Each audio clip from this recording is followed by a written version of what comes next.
ഈ മർദാനി എന്ന് പറയുന്ന ഫിലിം സീരീസിന്റെ ആദ്യത്തെ സിനിമ അതിന്റെ കഥ എഴുതിയിരുന്നത് ഗോപിപുത്രനാണ്. പിന്നീട് രണ്ടാം ഭാഗത്തിലേക്ക് എത്തിയപ്പോൾ കഥ എഴുതി സംവിധാനം ചെയ്തതും ഗോപിപുത്രനാണ്. മൂന്നാമത്തെ ഭാഗത്തിലേക്ക് എത്തിയപ്പോൾ ഗോപിപുത്രൻ എന്ന ആളുടെ അഭാവം നമുക്കവിടെ കാണാം. അയാൾ ഈ മർദാനി 3 എന്ന് പറയുന്ന സിനിമയുടെ, അതായത് ഈ സിനിമയുടെ കഥ, അതിന്റെ ക്യാരക്ടേഴ്സ്, ഇതിൽ വരുന്ന കോൺഫ്ലിക്റ്റ്, ഇതിന്റെയൊക്കെ ഒറിജിനൽ ക്രിയേറ്റർ ആണ് ഗോപിപുത്രൻ എന്നൊരാൾ. അയാൾ എഴുതിയിരിക്കുന്ന യൂണിവേഴ്സിൽ നടക്കുന്ന കഥയാണ് ഇതെല്ലാം. പക്ഷേ ഒരു സിനിമയുടെ ഓണർഷിപ്പ് എന്ന് പറയുന്നത് ഒരു സ്റ്റുഡിയോയുടെ കയ്യിലായതുകൊണ്ട് തന്നെ ഈ സ്റ്റുഡിയോയ്ക്ക് വിചാരിക്കുന്ന ആളുകളെ വെച്ച് നമുക്ക് മൂന്നാം ഭാഗമോ പിന്നെ തുടർന്ന് അങ്ങോട്ട് കൊണ്ടുപോകാം.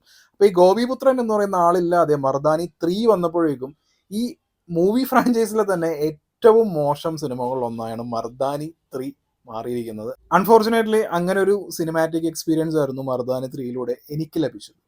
ഈ മർദാനി സിനിമകളെല്ലാം ഒരു ക്രൈം ഡ്രാമ എന്നുള്ള നിലയിലായിരുന്നു. 1 ആണെങ്കിലും 2 ആണെങ്കിലും. 3യിലേക്ക് വരുമ്പോൾ അതൊരു ആക്ഷൻ ത്രില്ലറായിട്ട് മാറുന്നുണ്ട്. അതായത് ഈ സിനിമയിലെ മെയിൻ ക്യാരക്ടറായിട്ടുള്ള ശിവാനി, ശിവാജി റോയ് എന്ന് പറയുന്ന റാണി മുഖർജി അവതരിപ്പിക്കുന്ന ക്യാരക്ടർ, ഈ ക്യാരക്ടറിന്റെ ഇൻട്രോ എന്ന് പറയുന്നത് ഒരു ടിപ്പിക്കൽ മാസ് മസാല സിനിമയിൽ വരുന്നത് പോലെയുള്ള ഒരു ആക്ഷനും തുടങ്ങിയ കാര്യങ്ങളൊക്കെ ആയിട്ടുള്ള അതുപോലൊരു ഇൻട്രോ ആണ്. ഈ ഇൻട്രോ കാണുമ്പോൾ തന്നെ ഇതൊരു മർദാനി സിനിമയുടെ ആ ഒരു ഫ്രാഞ്ചൈസിൽ വരുന്ന അതിനോട്ട് ഒട്ടും യോജിക്കാത്ത രീതിയിലാണല്ലോ എന്നുള്ളൊരു ചിന്ത നമുക്കുണ്ടാവും. പിന്നീട് അങ്ങോട്ടുള്ള സീനുകളെല്ലാം കാണുമ്പോൾ നമുക്ക് വ്യക്തമാവും ഇനി സ്ക്രീനിൽ എന്തൊക്കെയാണ് നടക്കാൻ പോകുന്നത്. പക്ഷേ NIA സ്ഥാനക്കയറ്റം കിട്ടി ഒരു കേസ് അന്വേഷിക്കാൻ പോകുന്ന ശിവാനിയാണ് നമ്മൾ കാണുന്നത്. അപ്പോൾ ഒട്ടും ഇത് ശിവാനി എന്ന് പറയുന്നത് ബാക്കിയുള്ള 2 സിനിമകളെ പോലെയല്ല, അത്യാവശ്യം സീനിയർ ആയിട്ടുള്ള ഒരുപാട് എക്സ്പീരിയൻസ് ഉള്ള ഒരു ഓഫീസറാണ്. അപ്പോൾ ആ ഒരു അന്വേഷണം, ആ ഇൻവെസ്റ്റിഗേഷൻ്റെ ഒരു സ്പീഡ്, ഒട്ടും സമയം കളയാതെ ഉള്ള ശിവാനിയുടെ അന്വേഷണം കാര്യങ്ങളൊക്കെ കാണുമ്പോൾ ഇത് കൊള്ളാലോ എന്നുള്ളൊരു തോന്നൽ നമുക്കുണ്ടാകുന്നുണ്ട്. പക്ഷേ പിന്നീട് നമ്മൾ കാണുന്നത് സഡക് എന്ന് പറയുന്ന, സഡക് ഒരു ക്ലാസിക് പടമാണ്. അതിനകത്ത് മഹാറാണി എന്ന് പറഞ്ഞ ക്യാരക്ടർ ഉണ്ടല്ലോ.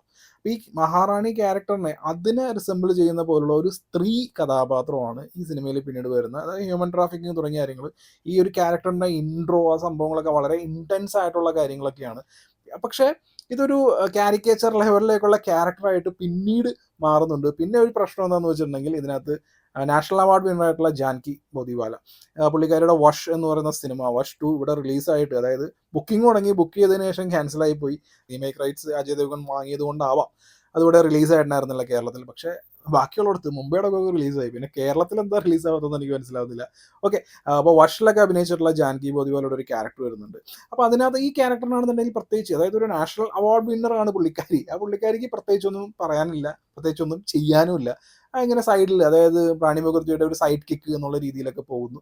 പിന്നീട് ഈ സിനിമയിലെ വേറൊരു പ്രധാനപ്പെട്ട ഒരു ക്യാരക്ടറിനെ കാണിക്കുന്നുണ്ട്. ഈ ക്യാരക്ടറിനെ കാണിക്കുമ്പോൾ തന്നെ നമുക്ക് ഇതിനകത്തുള്ള ഇനി എന്താണ് തുടങ്ങി ഇവരൊരു ഭയങ്കര സർപ്രൈസ് എന്നുള്ള രീതിയിലൊക്കെയാണ് അവതരിപ്പിച്ചിരിക്കുന്നത്. പക്ഷേ തുടർന്ന് അങ്ങോട്ടേക്ക് എന്തൊക്കെയാണ് നടക്കാൻ പോകുന്നത് എന്നുള്ള എല്ലാ കാര്യങ്ങളും നമുക്ക് മനസ്സിലാവും. കാരണം അത്രയും വീക്കായിട്ടുള്ള റൈറ്റിങ്ങുമാണ്, അതിനേക്കാൾ വീക്കായിട്ടുള്ള പെർഫോമൻസ് ആണ് ഈ ക്യാരക്ടർ കാണിച്ചിരിക്കുന്നത്. പക്ഷേ ഇൻ്റർവെൽ ആകുമ്പോഴേക്കും നമ്മൾ ഉദ്ദേശിച്ച കാര്യങ്ങളെല്ലാം അതേപോലെ തന്നെ നടക്കും. ഇപ്പോഴത്തെ സിനിമകളിലെ ഏറ്റവും ഈസി ആയിട്ടുള്ള ഒരു ഇൻ്റർവെൽ പോയിന്റ് എന്ന് പറയുന്നത് നായകനും വില്ലനും അങ്ങോട്ടും ഇങ്ങോട്ടും ഫോണിൽ സംസാരിച്ച് നമുക്ക് കാണാടാ, അല്ലെങ്കിൽ അതങ്ങനെയാടാ, ഇങ്ങനെ പറഞ്ഞ് അവസാനിക്കുന്ന അതേപോലത്തെ ഇൻ്റർവെല്ലാണ് ഇവിടെ വരുന്നത്. പക്ഷേ അതിൻ്റെ കൂടെ ഐഗിരിനന്ദിനിയുടെ ഒരു പുതിയ റോക്ക് വേർഷൻ അല്ലെങ്കിൽ ഒരു റാപ്പ് വേർഷൻ എന്നൊക്കെ പറയാൻ പറ്റുന്ന ഒരു ബാക്ക്ഗ്രൗണ്ട് മ്യൂസിക് ഒക്കെ വരുന്നുണ്ട്. അപ്പോൾ അതിനകത്ത് റാണി മുഖർജിയുടെ സ്ക്രീൻ പ്രസൻസും കാര്യങ്ങളൊക്കെ ഗംഭീരമായിരുന്നു. അപ്പോൾ നമ്മൾ വിചാരിക്കും ഇനി അങ്ങോട്ടേക്ക് ഒരു ഫയർ എന്തെങ്കിലുമൊക്കെ കാണാൻ പറ്റുമെന്ന് വിചാരിക്കുമ്പോഴേക്കും സെക്കൻഡ് ഹാഫിലേക്ക് വരുമ്പോൾ സെക്കൻഡ് ഹാഫ് ഇത് ടോട്ടൽ ലെറ്റ് ഡൗൺ. അതായത് പറയാനുള്ള കാര്യങ്ങൾ വലിച്ചു നീട്ടി അതിൻ്റെ ഇടയിൽ ഒരുപാട് പ്രഡിക്റ്റബിൾ ആയിട്ടുള്ള സീൻസും കാര്യങ്ങളും എല്ലാം വന്ന് ഒരു അവിഞ്ഞ പരുവത്തിലാണ് ഇതിൻ്റെ സെക്കൻഡ് ഹാഫ് പോകുന്നത്. ഈ പടം എങ്ങനെയെങ്കിലുമൊക്കെ ഒന്ന് തീർന്നു കിട്ടിയാൽ മതി എന്നുള്ളൊരു ഫീലിൽ വരെ എത്തും. അതിനിടയിൽ അവർ ട്വിസ്റ്റും കാര്യങ്ങളൊക്കെ നൽകാൻ ശ്രമിച്ചിട്ടുണ്ട്. എല്ലാം നല്ല ഭംഗിയായിട്ട് പാളിപ്പോയിട്ടുണ്ട്. പിന്നെ ഇതിൻ്റെ ക്ലൈമാക്സ് ആണെങ്കിലും അത്ര ഒട്ടും എഫക്റ്റീവ് അല്ലാത്ത രീതിയിലുള്ള ആ രീതിയിലൊക്കെയാണ് പടം അവസാനിക്കുന്നത്. ഈ പടത്തിൻ്റെ ഗുഡ് ബാഡ് ആ രീതിയിലൊക്കെ പറയുകയാണെന്നുണ്ടെങ്കിൽ ഇതിൻ്റെ എനിക്ക് ഇമ്പ്രസീവ് ആയിട്ടുള്ളൊരു കാര്യം ഈ പടത്തിൻ്റെ സൗണ്ട് ഡിസൈനാണ്. വളരെ നല്ല സൗണ്ട് ഡിസൈൻ ആയിരുന്നു. പിന്നെ ഇതിൻ്റെ BGM തുടങ്ങിയ കാര്യങ്ങളെല്ലാം കൊള്ളാമായിരുന്നു. ഈ 4K, അതായത് ഹിന്ദി സിനിമകളെല്ലാം ഇവിടെ വരുന്ന 2K DCPയിലാണ്. വല്ലപ്പോഴൊക്കെയാണ് 4K DCP ഇവിടെ വരുള്ളൂ. അങ്ങനെ 4K DCP വന്നൊരു സിനിമയാണ് മർദാനി 3. പക്ഷേ ഞാൻ ഈ സിനിമ കണ്ടത് PVR formol Audi 5. Audi 5ലെ sound അടിപൊളിയാണ്. ഈ Audi 5 2K ലേസറാണ്. 2K ലേസർ ആണെന്നുണ്ടെങ്കിലും നമുക്കതിൻ്റെ ക്ലാരിറ്റി തുടങ്ങിയ കാര്യങ്ങൾ നല്ല DCP ആണ് ഈ പടത്തിന് വന്നിരിക്കുന്നത്. അപ്പോൾ ടെക്നിക്കലി നമുക്ക് ഈ പടം കാണുമ്പോൾ നമ്മൾ കാണുന്ന കോണ്ടന്റും കാര്യങ്ങളൊക്കെ മോശമാണെന്നുണ്ടെങ്കിലും തിയേറ്റർ എക്സ്പീരിയൻസ് എന്ന് പറഞ്ഞൊരു സംഭവമുണ്ട്. അപ്പം അതിനകത്ത് വരുന്ന വിഷ്വൽസ്, സൗണ്ട്, അതിൻ്റെ സൗണ്ട് ഗ്യാസം എന്നൊക്കെ പറയാൻ പറ്റുമെന്ന് അറിയില്ല. അത്യാവശ്യം നല്ല രീതിയിൽ സൗണ്ട് മിക്സ് ചെയ്തിട്ട് പിന്നെ ചില ബാക്ക്ഗ്രൗണ്ട് സ്കോറൊക്കെ ഗംഭീരമാണ് പടത്തിൻ്റെ. അതൊക്കെ വന്നപ്പോൾ ഒരു ഒരു ഒരു രസം ഉണ്ടായിരുന്നു. അതല്ലാതെ ഈ പടത്തിലൊന്നുമില്ല. പെർഫോമൻസ് വൈസ് ആണെന്നുണ്ടെങ്കിൽ റാണി മുഖർജി നല്ല സ്ക്രീൻ പ്രസൻസ് ആണ്. കാരണം ഇപ്പോൾ ശിവാജി റോയ് എന്ന് പറയുന്ന ക്യാരക്ടറിന് ഇപ്പോൾ അത്യാവശ്യം സീനിയറായി, എക്സ്പീരിയൻസ് ആയി. ആ രീതിയിലുള്ള ആ ഒരു ഇരുത്തം വന്നിട്ടുള്ളൊരു ആ ടൈപ്പ് ഓഫ് ആക്ടിംഗ് ആണ് ഈ പടത്തിലുള്ളത്. നല്ല സ്ക്രീൻ പ്രസൻസ് ഉണ്ടായിരുന്നു. പുള്ളിക്കാരിയാണ് ഈ പടത്തിനെ നമുക്കിങ്ങനെ എഴുന്നേറ്റ് പോകാൻ തോന്നാത്ത രീതിയിലല്ല. കാരണം വളരെ പ്രഡിക്റ്റബിൾ ആയിട്ടുള്ള നമ്മളൊരു 10-20 കൊല്ലം മുമ്പ് കണ്ടിട്ടുള്ള ആ സംഗതികളൊക്കെയാണ് ഈ പടത്തിൽ വരുന്നത്. നമുക്കത് എങ്ങനെയൊക്കെ സഹിച്ചിരിക്കാം എന്ന് തോന്നുന്നതിൻ്റെ കാരണം അത് റാണി മുഖർജിയുടെ പെർഫോമൻസ് ആണ്.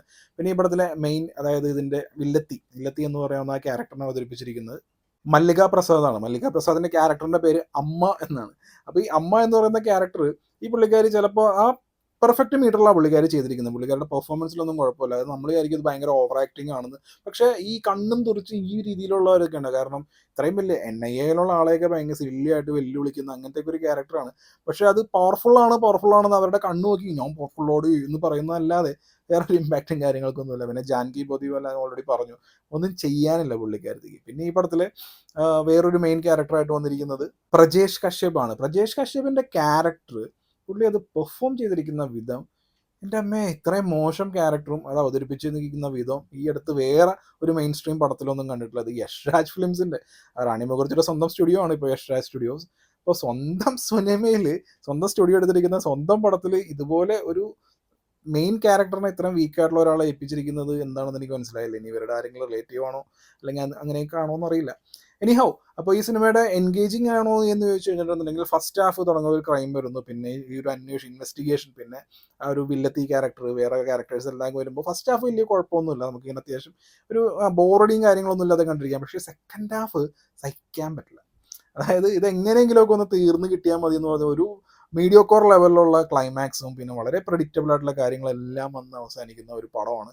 പിന്നെ ഇതുപോലെയൊക്കെ തന്നെയാണെന്നുണ്ടെങ്കിൽ മർദാനി 4 ഇറങ്ങിക്കഴിഞ്ഞിട്ടുണ്ടെങ്കിൽ ആർക്കും വലിയ താല്പര്യമൊന്നും ഉണ്ടാകുന്നില്ല. കാരണം ആ പടത്തിൻ്റെതായിട്ടുള്ള, അതായത് ഒറിജിനൽ ക്രിയേറ്റർക്ക് അറിയാം ഈ ക്യാരക്ടറിനെ എങ്ങനെയാണ് കൊണ്ടുപോകേണ്ടത്, ഒരു കോൺഫ്ലിക്റ്റ് ഈ ക്യാരക്ടർ എങ്ങനെയാണ് അത് കോൺഫ്രണ്ട് ചെയ്യുന്നത് തുടങ്ങിയ കാര്യങ്ങളെല്ലാം അതിൻ്റെ സൃഷ്ടാവിനാണ് അറിയാൻ പറ്റുള്ളൂ. അപ്പോൾ അയാളെ മാറ്റി സ്റ്റുഡിയോ തോന്നുന്ന പോലെ വേറെ ആരെങ്കിലേക്ക് വെച്ചൊരു പടം എടുത്തു കഴിഞ്ഞിട്ടുണ്ടെങ്കിൽ ഓൾറെഡി യഷ്രാജിൻ്റെ വേറെ സിനിമകൾക്കെല്ലാം എന്താണോ സംഭവിച്ചത് അത് തന്നെയാണ് മർദാനിയുടെ കാര്യത്തിൽ ഇനി സംഭവിക്കാൻ പോകുന്നത്. അത് വേറൊന്നും പറയാനില്ല. പിന്നെ ഇത് US-16+ ആണ്. പക്ഷേ ഈ പടത്തിലുള്ള ഇൻറ്റൻസ് ആയിട്ടുള്ള കുറേ സീക്വൻസുകളുണ്ട്. അതായത് ഈ അമ്മ എന്ന് പറയുന്ന നെഗറ്റീവ് ക്യാരക്ടർ, പുള്ളിക്കാരുടെ ഇൻട്രോ സീൻ, ഇത് ചൈൽഡ് ട്രാഫിക്കിങ് അങ്ങനെയുള്ള കുറേ കാര്യങ്ങളൊക്കെയാണ് ഇപ്പുറത്ത് വരുന്നത്. അപ്പോൾ ഇതിൻ്റെ തീം, ഇതിൽ വരുന്ന വയലൻസ്, ഇതിനെല്ലാത്തിനും ക്ലീൻ ആയിട്ട്, അതായത് ഇതിന് സർട്ടിഫിക്കറ്റ് ആണ് കിട്ടേണ്ടത്. ഇപ്പോൾ സർട്ടിഫിക്കറ്റ് കിട്ടേണ്ട മിക്ക പടങ്ങളും US-16+ മേടിച്ച് എസ്കേപ്പ് ആവുന്നുണ്ട്. അങ്ങനെ ഒരു പടമാണ്. അപ്പോൾ ഇത് നിർബന്ധമായും കുട്ടികൾ കാണേണ്ട പടമേ അല്ല. ഇതിൻ്റെ തീമാണെങ്കിലും ഇതിൻ്റെ വയലൻസ് ആണെന്നുണ്ടെങ്കിലും ഇതിനകത്ത് വരുന്ന ഭാഷയാണെന്നുണ്ടെങ്കിലും ഇതെല്ലാം അഡൾട്ട്സ് ഓൺലി ആണ്. ഒരു പക്ക അഡൾട്ട്സ് ഓൺലി പടമാണ്. ഇത് എങ്ങനെയും കണ്ടൊക്കെ രക്ഷപ്പെട്ട് വന്നിരിക്കുകയാണ്. ഇതാണ് ഈ മർദാനി 3നെ കുറിച്ച് എനിക്ക് പറയാനുള്ളത്. ഈ ഫിലിം ഫ്രാഞ്ചൈസിലെ, ഈ മർദാനി സീരീസിലെ ഏറ്റവും വീക്കായിട്ടുള്ള, ഏറ്റവും മോശമായിട്ടുള്ള ഒരു പടമായതുകൊണ്ട് തന്നെ എനിക്കൊരു ബിലോ ആവറേജ് എക്സ്പീരിയൻസ് ആയിരുന്നു മർദാനി കണ്ടപ്പോൾ ലഭിച്ചത്.